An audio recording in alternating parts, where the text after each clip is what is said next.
जय हिंद बच्चों, इस समय आप लोग महामना शूट के YouTube चैनल से जुड़े हुए हैं और इस चैनल में मैं आप सबका स्वागत करता हूं।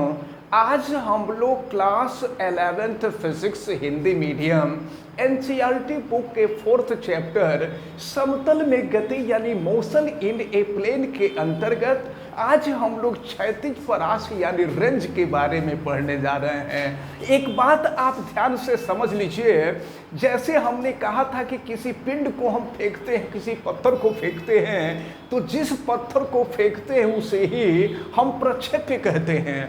तो अगर किसी प्रक्षेप्य को क्षैतिज दिशा में फेंका जाए और क्षैतिज दिशा में फेंकने पर वह जितनी क्षैतिज दूरी तय कर लेता है उस क्षैतिज दूरी को ही क्षैतिज परास कहते हैं। मान लीजिए ये क्षैतिज पर कोई बिंदु O है और आपको हमने बताया था कि ये x अक्ष है, ये y अक्ष है, और जब पिंड को थीटा अंश का कोण बना करके u वेग से प्रक्षेपित किया गया है, उच्चतम बिंदु पर वेग शून्य होता है, ये हमने आपको बताया था, और ये महत्तम ऊंचाई यक्ष है। फिर आपको ये भी बताया गया था कि यहाँ से यहाँ तक जाने में लगने वाला जो समय होता है वो उड्डयन काल होता है। उड्डयन काल को हम कैपिटल T से रिप्रेजेंट किया करते हैं। तो जरा ध्यान पूर्वक देखें, प्रक्षेपण के दौरान पिंड यहाँ से यहाँ तक क्षैतिज दूरी तय किया है।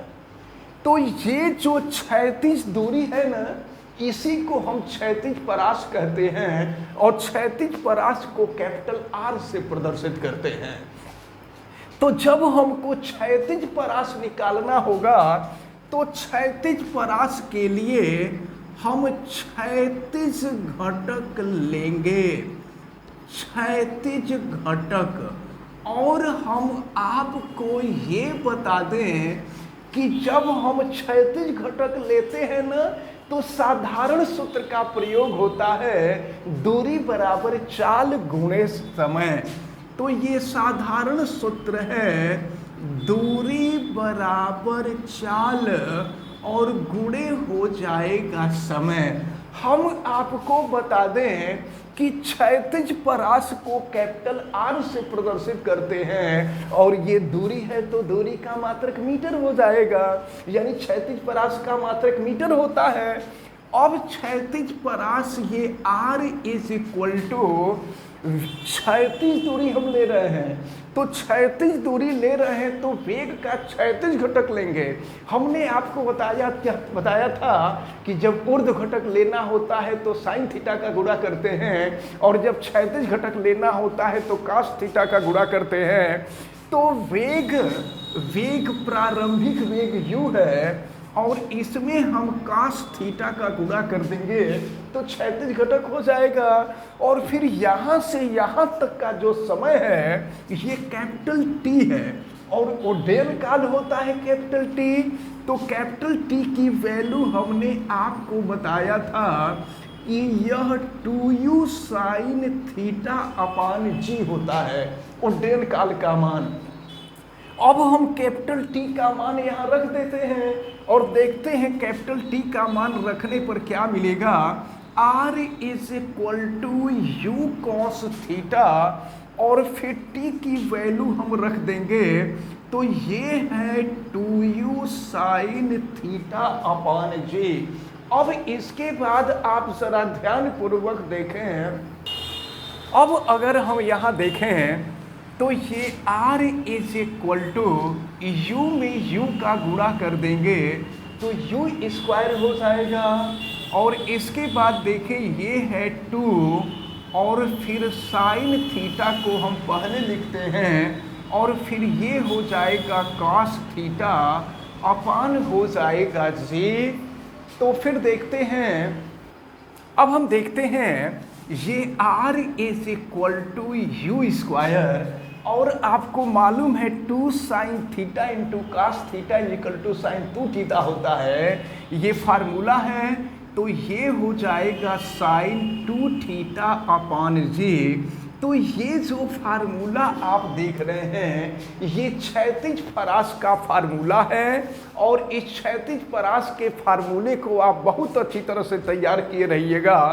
R = U² sin 2θ/J। इसी तरह से ये जो तीनों फार्मूले हैं, ओटियन काल का फार्मूला भी बहुत महत्वपूर्ण है, महत्तम ऊंचाई का भी फार्मूला बहुत महत्वपूर्ण है, और फिर क्षैतिज परास का भी फार्मूला बहुत महत्वपूर्ण है। एक बात और आपको मैं बता दूं कि अगर आप यह जानना चाहते हैं कि पिंड को कैसे फेंकें कि वह अधिक से अधिक क्षैतिज दूरी पर जा करके गिरे। आप देख रहे हैं नीरज चोपड़ा जेवलिन थ्रो कर रहे हैं, कैसे जेवलिन थ्रो कर रहे हैं कि अधिक से अधिक दूरी तक चला जा रहा है। तो इसमें इसकी टेक्निक होती है, और टेक्निक क्या होती है हम आपको बता दें। ये R का मान अधिकतम तब होगा, देखिए U प्रारंभिक वेग है, प्रारंभिक वेग आपकी ताकत के ऊपर निर्भर करता है।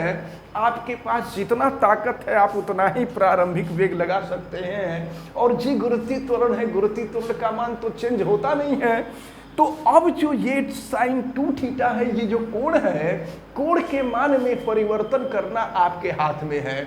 आप कितने अंश का कोण बना करके उस पिंड को फेंक रहे हैं, जेवलिन को फेंक रहे हैं, ये आपके ऊपर निर्भर करता है। तो R का मान अधिकतम तब होगा जब साइन का मान अधिकतम होगा, और साइन का अधिकतम मान 1 होता है, आपको पता है। साइन का न्यूनतम मान 0 होता है और अधिकतम मान 1 होता है। अब ये sin 2θ = 1 की जो वैल्यू होती है, ये sin 90 डिग्री होती है। अब यहाँ से 2θ की वैल्यू यानी कोण को कोण के बराबर करें तो 2θ = हो जाएगा 90 डिग्री, θ हो जाएगा 90/2, यानी ये हो जाएगा 45 डिग्री। इसका मतलब ये हुआ कि अगर किसी पिंड को 45 अंश का कोण बना करके अगर प्रक्षेप्त किया जाए, ये ध्यान में रखा जाए कि पिंड को हम फेंक रहे हैं तो 45 अंश का कोण बना करके फेंक रहे हैं, तो 45 अंश का कोण बना करके अगर फेंका जाए तो वह अधिकतम क्षैतिज दूरी तय करता है।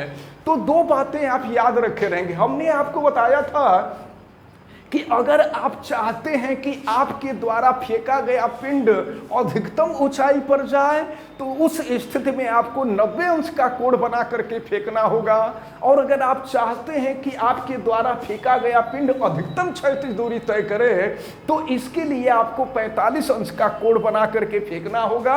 अब अगर हम जानना चाहते हैं कि क्षैतिज परास अधिकतम का मान क्या होता है, तो अब sin 2θ के जगह पे हम 1 कर देंगे तो क्षैतिज परास अधिकतम निकल जाएगा।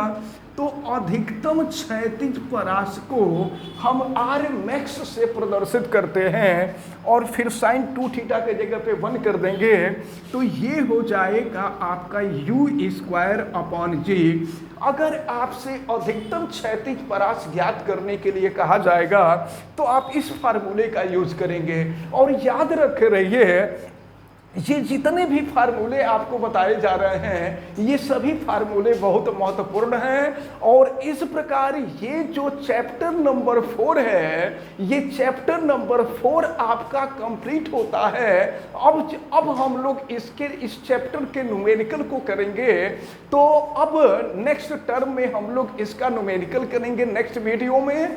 तो हमें उम्मीद है कि ये आज जितनी भी चीज़ें आपको बताई गई हैं, यानी आपको क्षैतिज परास से संबंधित जो चीज़ें बताई गई हैं, ये सारी चीज़ें आपको बहुत अच्छी तरह से समझ में आई होंगी। आप वीडियो को लाइक ज़रूर कीजिएगा, और अगर आप चैनल पे नए हैं तो चैनल को सब्सक्राइब भी कीजिएगा। चैनल सब्सक्राइब करने के लिए आप यूट्यूब पे महामना इंस्टीट्यूट को सर्च कीजिए और फिर रेड कलर के सब्सक्राइब वाले बटन को क्लिक कर दीजिए, चैनल सब्सक्राइब हो जाएगा। अगर किसी प्रकार की कोई दिक्कत समझ में आती है तो आप हमें कमेंट करके बतावें। वीडियो को मैक्सिमम स्टूडेंट तक शेयर भी करें ताकि मैक्सिमम स्टूडेंट इस इंपॉर्टेंट टर्म को अच्छी तरह से समझ सकें। आप बेल आइकन को भी प्रेस करें तथा उसको ऑल पे कर दें ताकि प्रतिदिन पढ़ने वाले वीडियो की सूचना आपको मिलती रहे। आप सभी लोगों का बहुत बहुत धन्यवाद। जय हिंद।